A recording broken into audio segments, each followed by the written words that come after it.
If your job at a healthcare facility includes disinfecting against viruses, you know prevention is the best medicine, and maintaining healthy spaces starts with a healthy cleaning routine. Grainger's world-class supply chain helps ensure you have the quality products you need when you need them, from disinfectants and cleaning supplies to personal protective equipment, so you can help deliver a clean bill of health. Call 1-800-GRAINGER, click Grainger.com, or just stop by. Grainger, for the ones who get it done.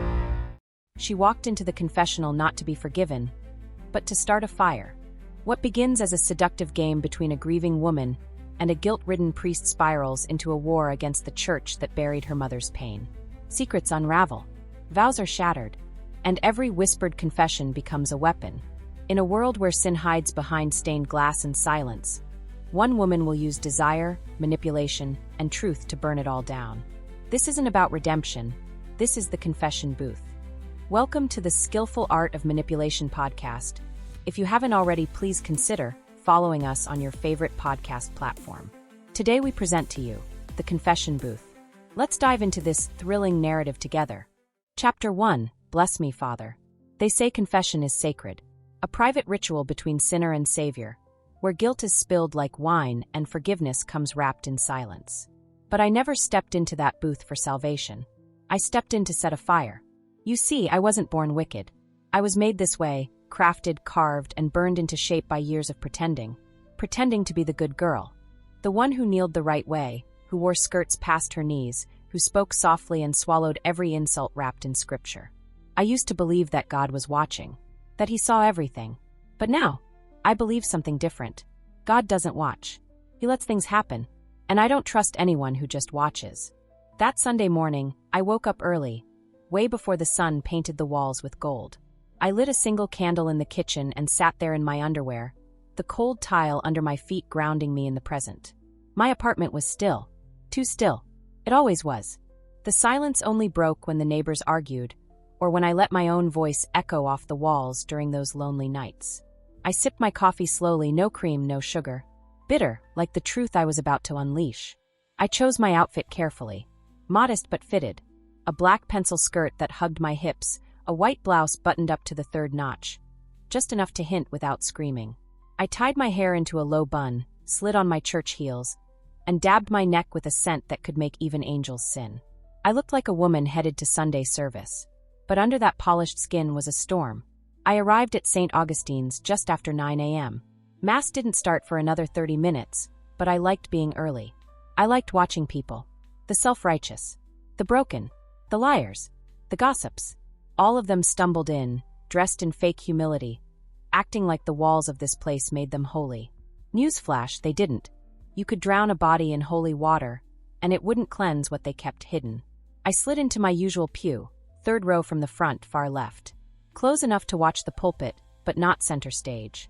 That was important. Attention, but not suspicion. I crossed my legs slowly and placed the leather-bound Bible on my lap, that I hadn't opened in 3 years.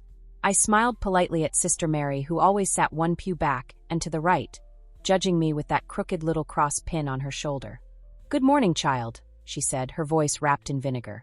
"God bless you, sister," I replied sweetly like sugar-laced poison. And then he appeared. Father Nathan. Every woman in that church thought about him. Even if they didn't admit it, not even to themselves. He was too young, too handsome, too untouched. Mid-30s tall, with broad shoulders that tested the limits of his cassock. His jaw was sharp, clean-shaven every time, and his eyes, green and glassy, held a sadness that made women want to heal him. He walked with quiet confidence, like someone who had seen real pain and survived it. I wondered more than once if his soul was as disciplined as his body. But me? I didn't want to heal him. I wanted to ruin him. Mass passed like background noise. I didn't hear the sermon. I watched his lips move, imagined them against my collarbone. I studied the way his hands gripped the Bible, firm, reverent. I wondered what those hands would do if he ever let go of God for just 1 second. Just one. When the final hymn ended and the people scattered like frightened birds, I stayed seated. I waited. Patience was my virtue now. Eventually, the line for confession formed. They took their turns like they always did. Old Mr. Lenton first, then the mother of 4 who always cried about cheating on her diet, followed by a teenager who probably confessed to touching herself in the dark. It was a parade of shame, wrapped in rehearsed guilt. None of them were interesting. None of them were dangerous. But I was. When the last penitent walked away, I stood. My heels clicked against the marble floor, echoing through the empty sanctuary. That sound, it was power. I wanted him to hear it. I wanted him to feel it in his spine. The confessional booth was tucked in the back corner of the church, behind the tall candles and the statue of Mary. I slipped inside, closed the door behind me, and knelt on the cushion that smelled faintly of dust and incense. He was already on the other side. I could hear the slow, steady rhythm of his breath through the wooden divider. He didn't speak at first. So I did. "Bless me, Father, for I have sinned," I whispered, letting the words drip from my tongue like molasses. "Smooth. Slow. Sinful. How long has it been since your last confession, my child?" he asked. His voice was deeper than I remembered. Tired. Weathered. It made my stomach twist. I leaned forward, close enough to see the outline of his shadow behind the screen. 3 days. He hesitated. That wasn't normal.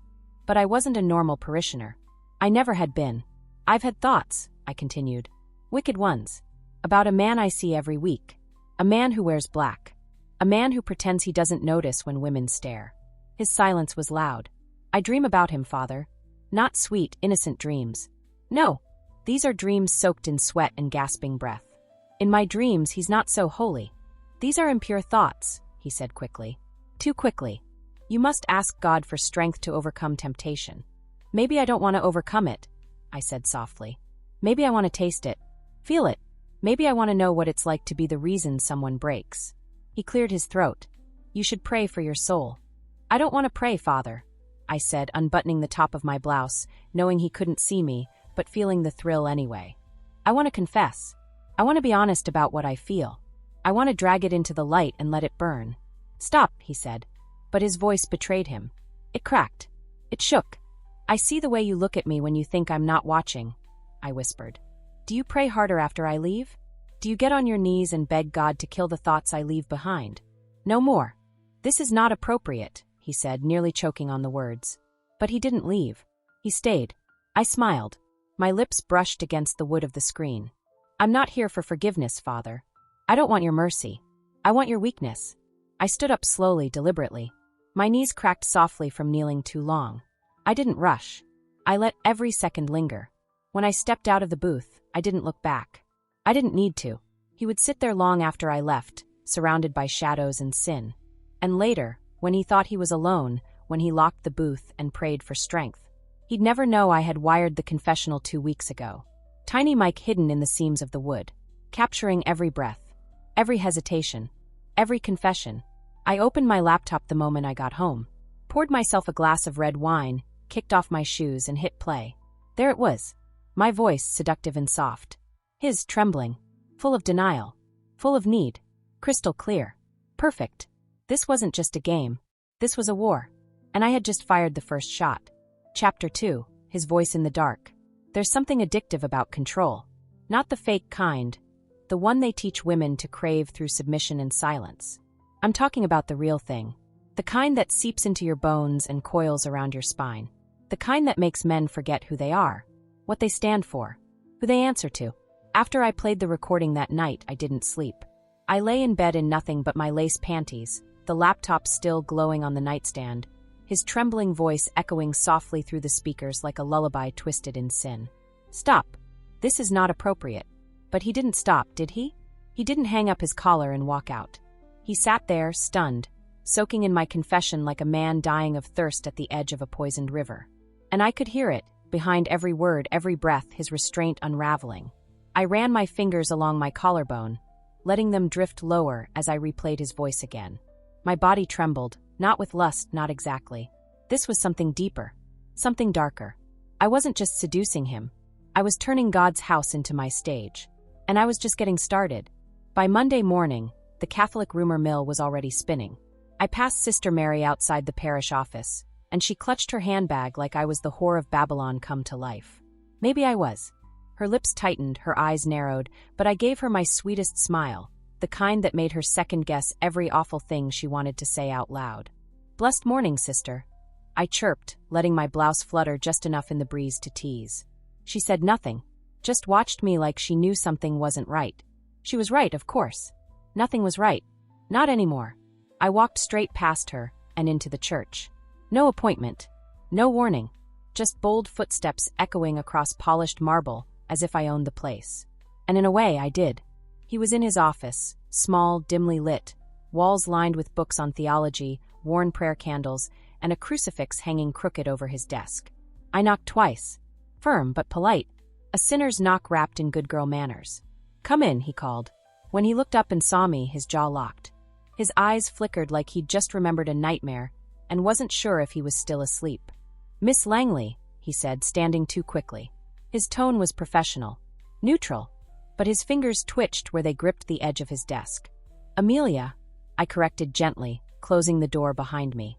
"I wasn't expecting." "I know," I said, walking toward him slowly. "But after our moment on Sunday, I thought it would be best if we cleared the air." He swallowed, loud enough for me to hear. "There was nothing to clear. You crossed a line. That's all." I sat down without asking, crossed my legs slowly, let my skirt rise just enough to make his eyes dart down before he forced them back up. "You seemed affected," I said softly, my voice low and intimate. "You paused. You shook.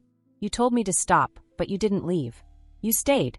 I stayed because it's my duty to hear confessions, even when they're inappropriate." "Inappropriate," I repeated, tasting the word like wine on my tongue. "Interesting choice." He sat down, clearly uncomfortable, his hands clenched together as if in prayer. But his gaze betrayed him. He looked tired, haunted, like I had carved a crack down the center of his devotion, and he couldn't stop the light, or the darkness, from pouring in. "I'm not here to accuse you of anything," I said sweetly. "I'm here because I don't want to be misunderstood." He didn't respond, so I leaned forward, placing both elbows on his desk, my voice a whisper meant for just the two of us and whatever God he thought still watched. "I'm lonely, Father." His jaw tightened. "I come to this church every week because I need something. I need connection, warmth, and maybe that's a sin, but it's real. And you, of all people, should know that the line between faith and desire isn't always clean." He looked at me, really looked this time, like he was trying to see the broken parts behind the seduction. And maybe I let him, just a little, but I wasn't there to be healed. I was there to bleed him dry. "You're playing a dangerous game," he said, voice low. "I know," I replied. "But you haven't walked away." He didn't deny it. I stood up slowly, letting the silence stretch between us like a thin thread ready to snap. I moved to the door, then paused. Turned around. "One more strike. I'll be here Wednesday night. Early. Before choir practice. I'd like to speak again. Privately. In the booth." He said nothing, but his silence screamed. I left without waiting for a response. Wednesday night I arrived early. The church was empty except for a few candles flickering near the altar. I wore a dark red dress this time. Still respectful, still knee-length, but with sleeves just sheer enough to make the dim candlelight flirt with my skin. My heels echoed in the quiet like warning bells. I slipped into the booth before he even arrived. I waited in the dark, surrounded by old wood, the scent of incense thick in my nostrils. My heart beat like a drum, not from nerves, from excitement. He entered minutes later. I knew it was him by the way the air shifted. He sat down, closed the screen. No greeting. So I spoke. "Bless me, Father, for I have sinned." Silence. "It's been 2 days since my last confession." His voice, when it came, was tired. "Warren, you said you needed to talk." I smiled. "I do." He waited. "I want to tell you about my past," I began slowly. "About why I come here. Why I sit alone every Sunday and stare at you like I'm starving. I don't need to know your." "You do," I cut in. "Because I see the way you look at me. You try to hide it, but your eyes speak louder than your prayers." He didn't argue. "I was 19 when I lost everything that mattered," I said. "My mother, my innocence, my faith, all in the same week." I paused. "She was raped, Father, by a man from the church, a man who led Bible study, a man they protected." Silence. I was told to forgive, to pray, to move on, but no one listened. Not even you people. He exhaled sharply. The air between us cracked. So I decided that if God wasn't going to deliver justice, I would. "Amelia." His voice was laced with something I couldn't place. Fear? Pity? Regret? I didn't care. I see what this place really is. What you all hide. I've watched. I've listened. And now, I'm recording. His breath caught. "I didn't come to confess," I whispered. "I came to destroy the system that let men like that thrive." He moved like he was about to leave. But you, Father? You're just the first nail. Then I stood and left him in the dark. And just like that, St. Augustine's had its first taste of judgment. Not from God. From me. Chapter 3. His hands were shaking. It started with the hands.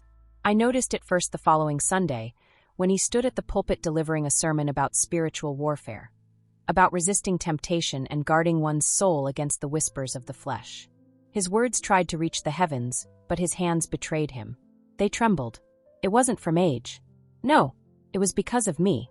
Because I had crawled inside him, sunk into his thoughts like a virus of seduction and defiance, and now he couldn't exorcise me.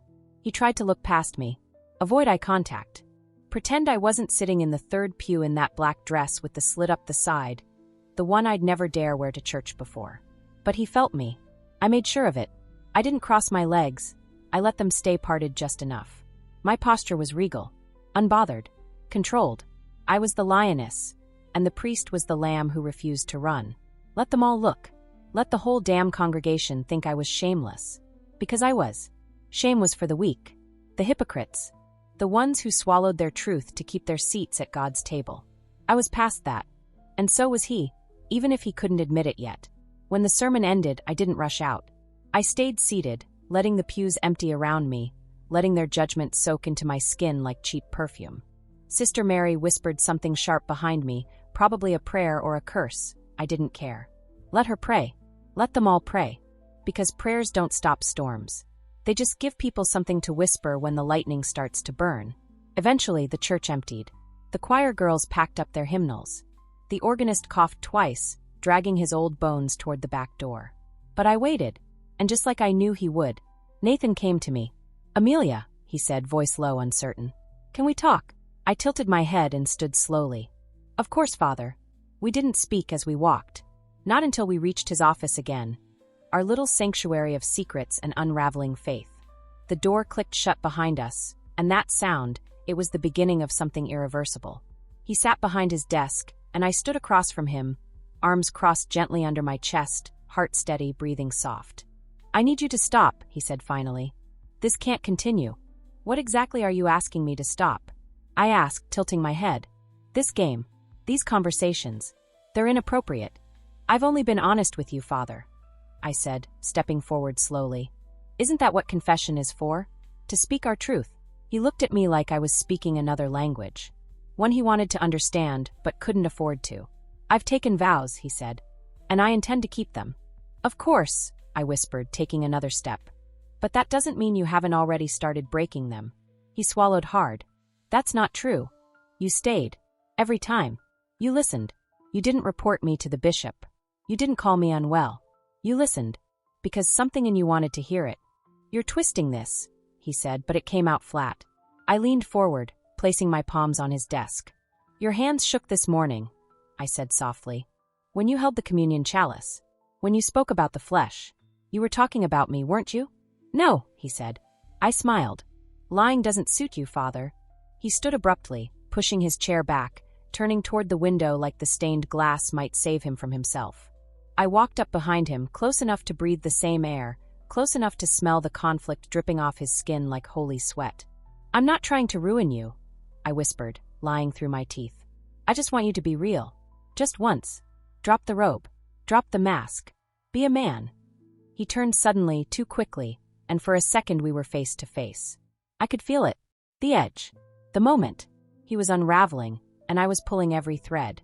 "I've seen men like you fall," I said, quieter now, no longer teasing. "Good men. Strong men. Men who thought they could outpray their desire." He didn't blink. "And what happens to them?" he asked. "They become something else," I said. "Something honest.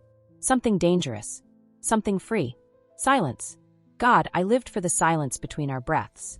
He backed away finally. Sat down again. Rubbed his temples with his fingers. "I can't do this," he said. "But you already are," I replied. He stared at me for a long time. And then he asked the question I had been waiting for. "Why me?" I sat across from him, finally. Leaned back. Crossed my legs. "Because you're not like the others," I said, tone softer now. "You weren't the one who hurt my mother. You weren't the one who covered it up. You weren't even here then. But you wear the same cloth. You represent the same altar. And I needed someone who was human enough to be reached. He shook his head slowly, but his eyes didn't leave mine. "I don't want to be part of your revenge," he whispered. "You already are." That hit him hard. I recorded our last confession. I said no longer hiding. Every word. It's stored on a cloud server. Safe. Hidden. Insurance. His body froze. "If you try to ban me from this church, it'll leak. If you try to report me, it'll leak. If you lie to me, it'll leak. You're blackmailing a priest." "I'm blackmailing a man," I corrected. "The collar doesn't make you immune." He looked down at his hands. And there it was again. The shaking. So small. So faint. But I saw it. "You won't win," he muttered. "I already have," I said, standing. Then I leaned over, my lips close to his ear. "But I'm not done yet." I walked out of the room and down the hall, my heels tapping like war drums in the quiet corridor.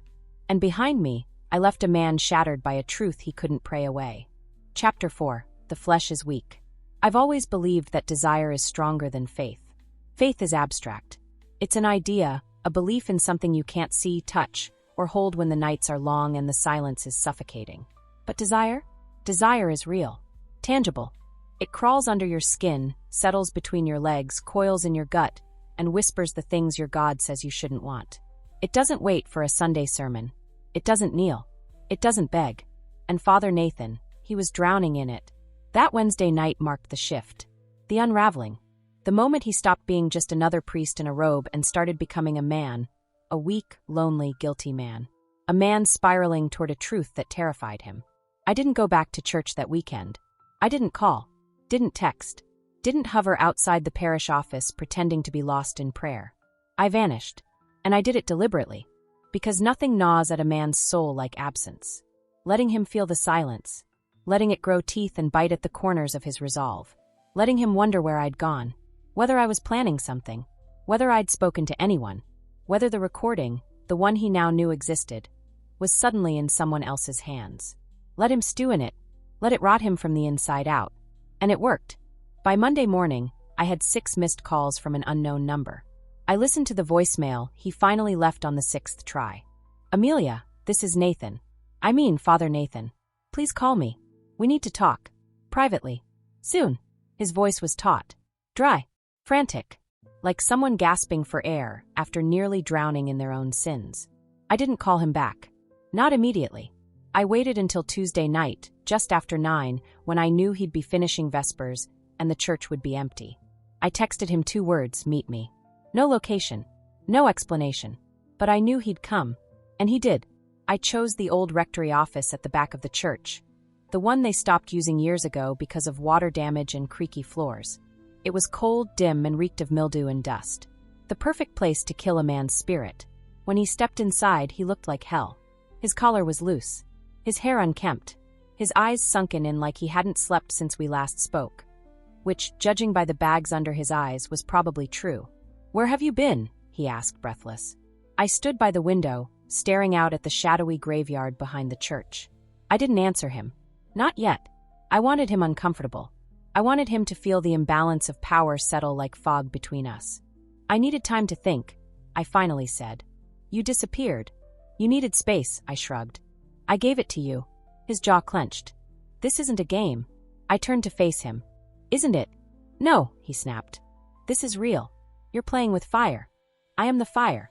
He flinched like I'd struck him. "Good. You've made your point," he said, softening his voice. "You're angry. You've been hurt. I understand that. But what you're doing now, it's not healing. It's destruction." "Maybe destruction is my healing," I said coldly. "I'm not your enemy, Amelia." "Then stop acting like one." A heavy silence fell between us. He took a step forward, then stopped. His hands were shaking again. He hid them in his pockets like I wouldn't notice. But I did. I noticed everything about him now.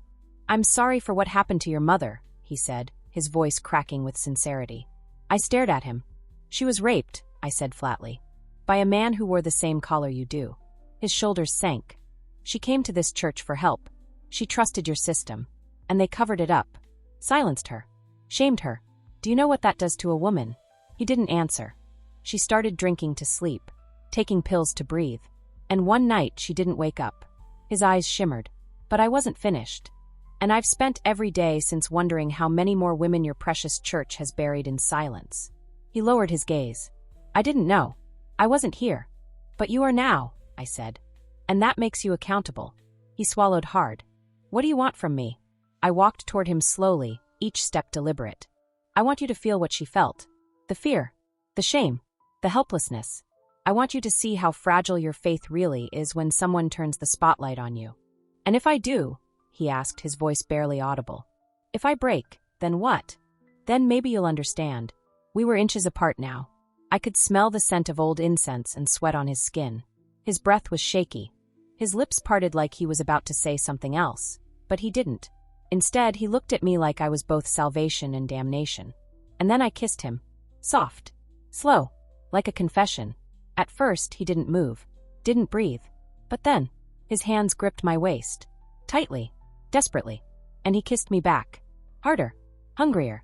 Like a man who had been starving for something he wasn't allowed to taste. I let it happen. Let him feel the fullness of what he'd been denying. Let him fall.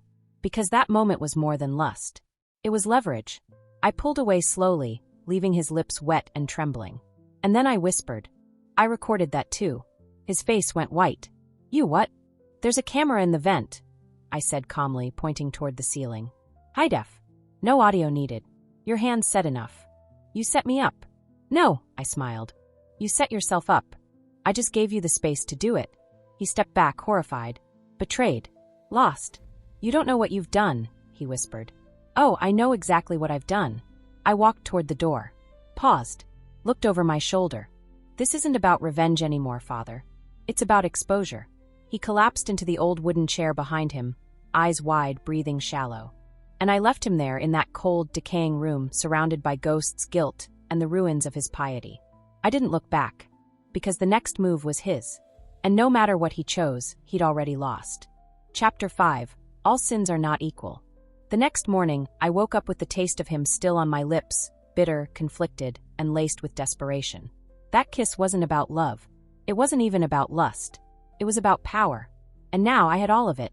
I lay in bed for hours, naked under the thin sheet, the morning light slicing across my skin like judgment.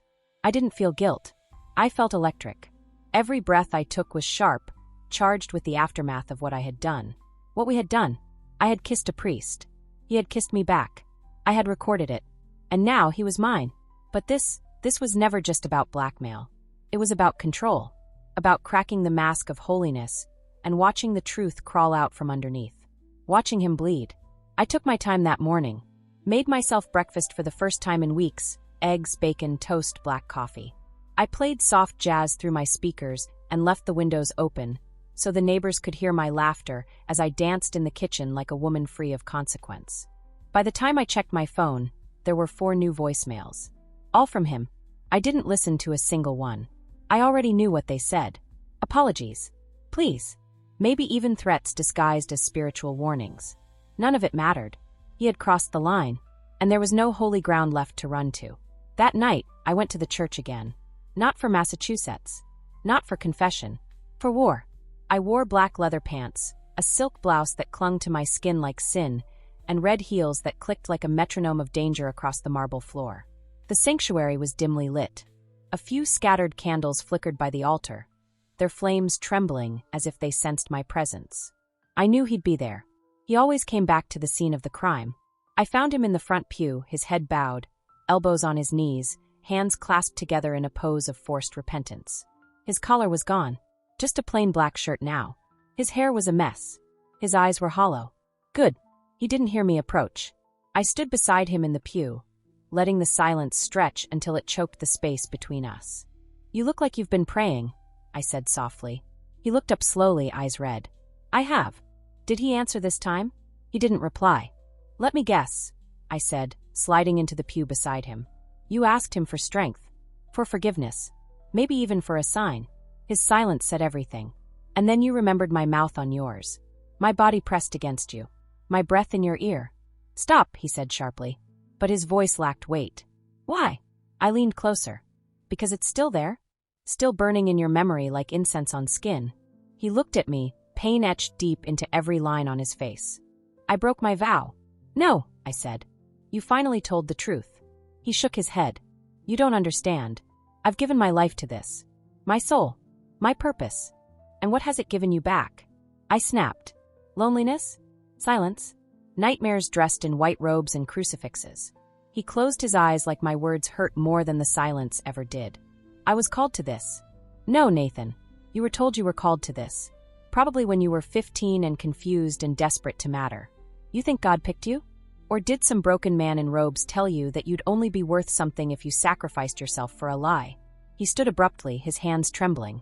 You don't get to mock my faith. I'm not mocking it, I said, rising to face him. I'm exposing it. He stepped back. What do you want from me? I smiled. Everything. Later that night, I opened the video on my laptop. The one from the vent camera. High definition, just like I promised. There he was, hands on my waist, lips on mine, eyes closed, surrendering. I paused it at the perfect frame. His hands clenched around the fabric of my blouse. His body arched toward me. Vulnerable. Hungry. Human. I stared at it for a long time. And then I opened a blank email. I typed in the address of the diocese's communications director. No subject. Just the video. I hovered my cursor over send for a full minute. Not because I was hesitating, but because I wanted to feel the weight of it. The power. The judgment. I didn't click send. Not yet. Because I wasn't finished. This wasn't about destroying Nathan. It was about peeling the skin off the church, layer by hypocritical layer, until the rot underneath screamed for mercy.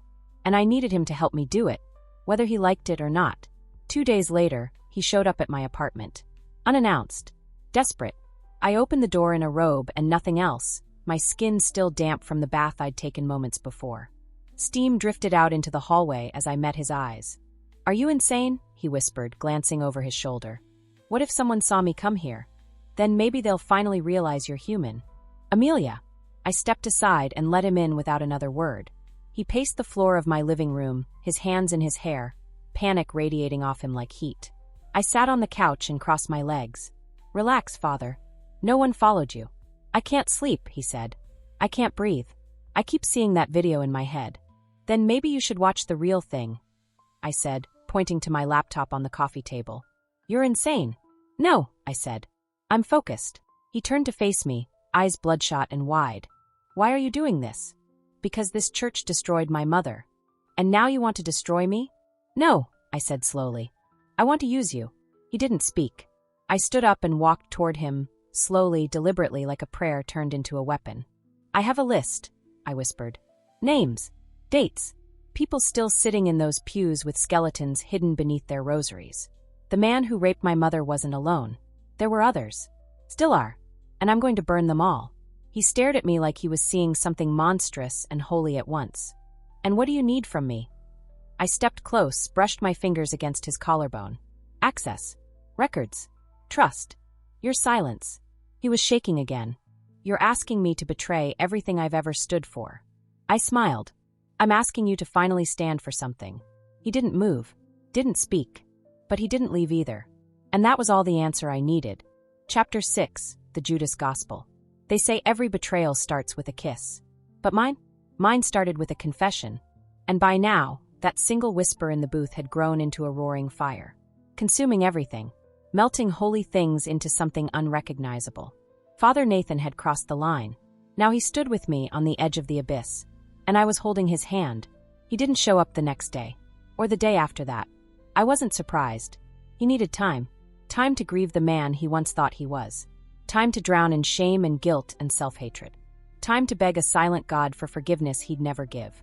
But I knew he'd return, because I'd made him taste truth. And once you taste it, the lie never goes down easy again.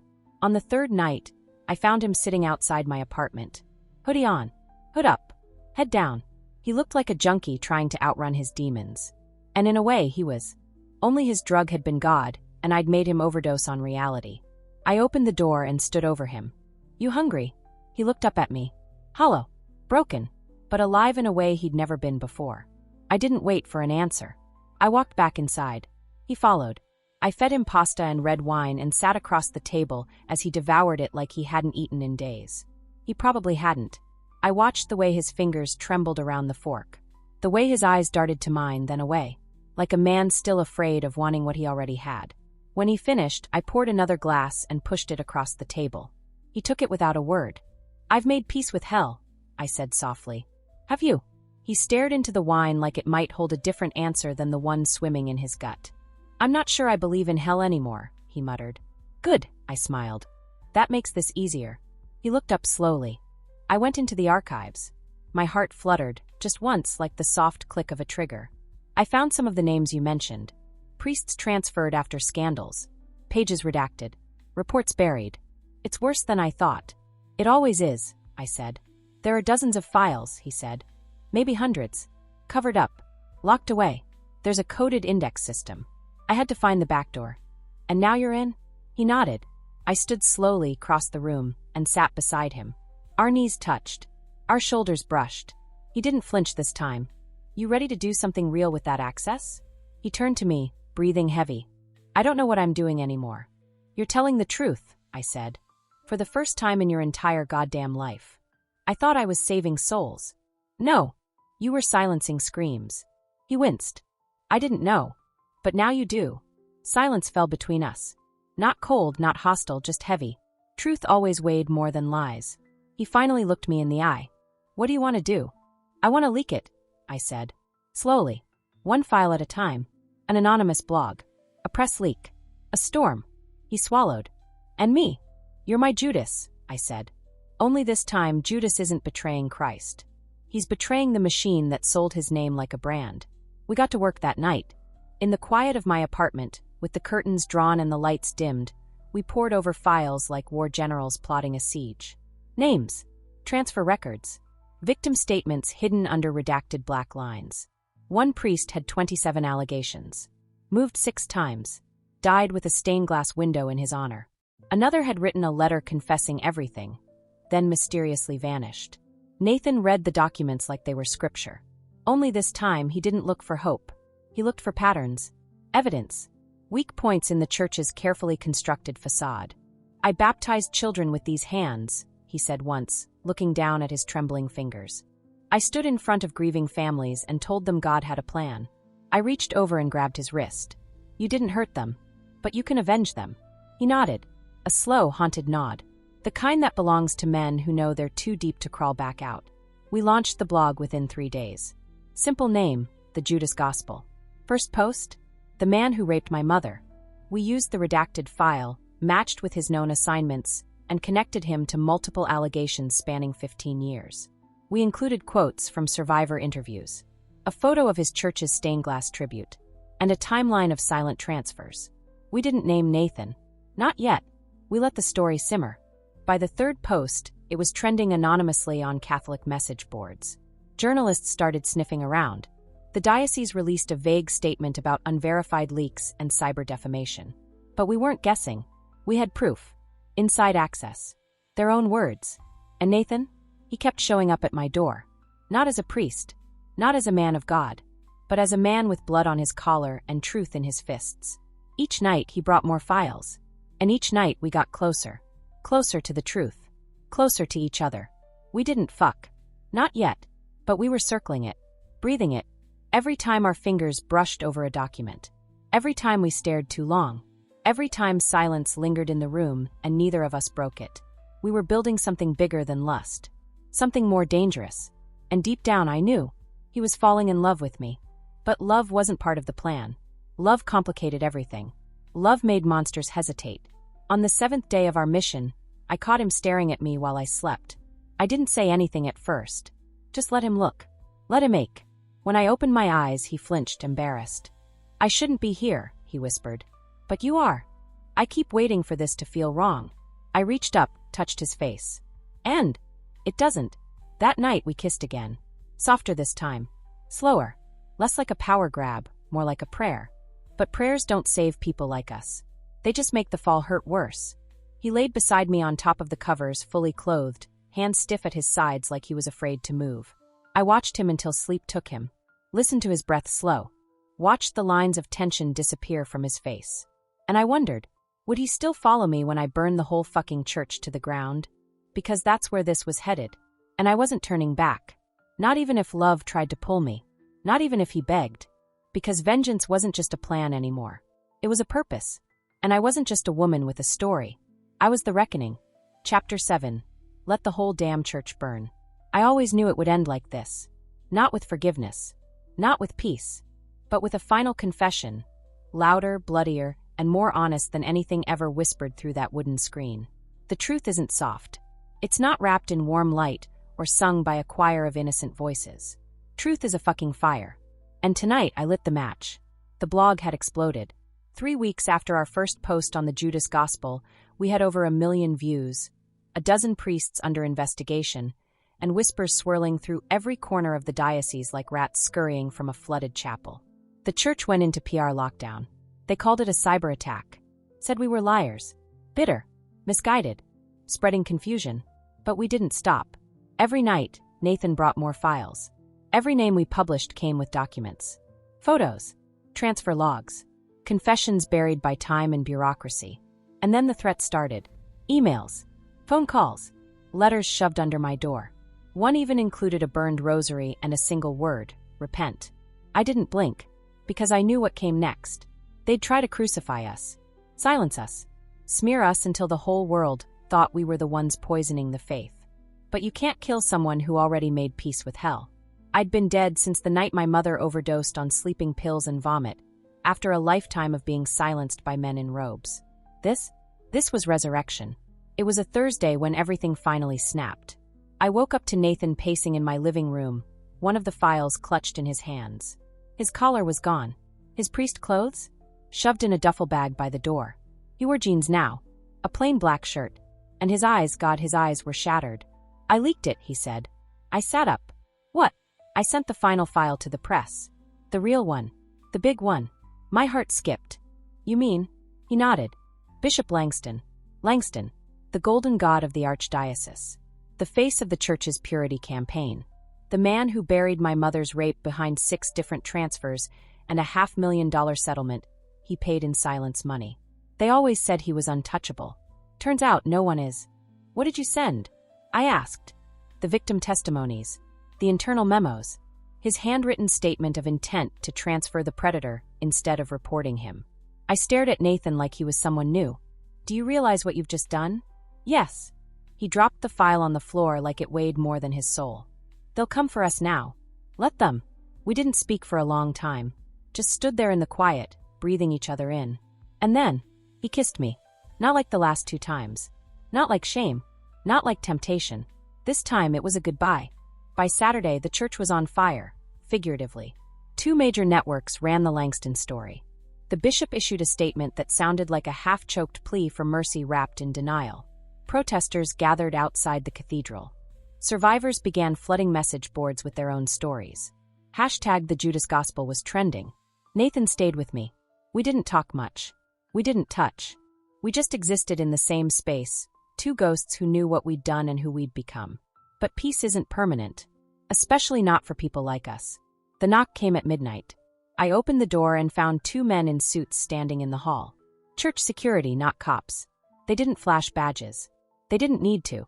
You need to come with us, one of them said. I glanced back at Nathan. He was already standing. We're not going anywhere without a warrant. The other one smiled.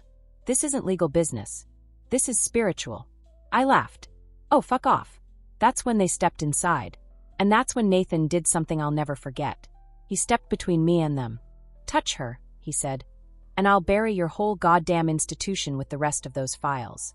They stopped, paused, then left. Not a word, because they knew we weren't bluffing. We had the receipts. The next morning, Nathan was gone. No note, no call, just gone. I waited 3 days. Checked the hospital, checked the jail, checked the morgue. Nothing. Then the email came. Anonymous sender. No subject. 1 line of text. Forgive me. Attached was a video. Nathan, standing in a confessional booth. Eyes red. Face pale. I loved her, he said. And I failed her. He looked straight into the camera. I became part of the problem. I lied. I sinned. And I let an innocent woman carry the weight of justice on her own. I was a coward. A pause. And then, I know this won't fix anything, but I'm ready to be judged. The screen went black. Under it, a scanned copy of his full confession, naming every priest he ever protected, every sin he ever covered, every rule he ever broke. And at the bottom, his resignation. Signed, Dated. Sent to every major news outlet in the country. He gave me what I needed.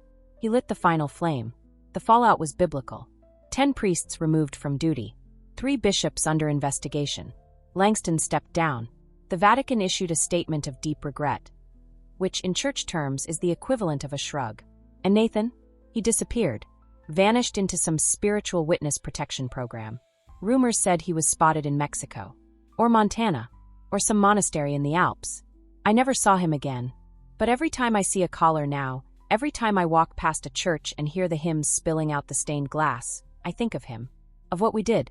Of what we lost. And I remember. Not all saints wear halos. Some wear scars. Some carry shame like scripture. Some trade salvation for vengeance. And some of us? We walk away from the fire we started, never looking back, because we already confessed, and let the whole damn church burn. The end.